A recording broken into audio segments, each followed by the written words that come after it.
बातमी आहे लातूर शहरातील अनेक भागात पिवळसर पाण्याचा पुरवठा होतोय।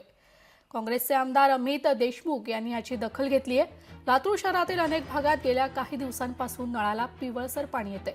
या संदर्भात नागरिकांनी केलेली तक्रारीची दखल घेऊन लातूरचे आमदार अमित देशमुख यांनी महापालिकेत आढावा बैठक घेतली आहे। यावेळी खासदार डॉक्टर शिवाजी काळगे यांची उपस्थिती होती।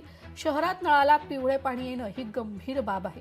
त्यात तातडीने सुधारणा करून शहरात स्वच्छ पाणी पुरवठा करावा अशी सूचना आमदार अमित देशमुख यांनी केली आहे। लातूर शहर महानगरपालिका इथे भेट देऊन आढावा घेतला।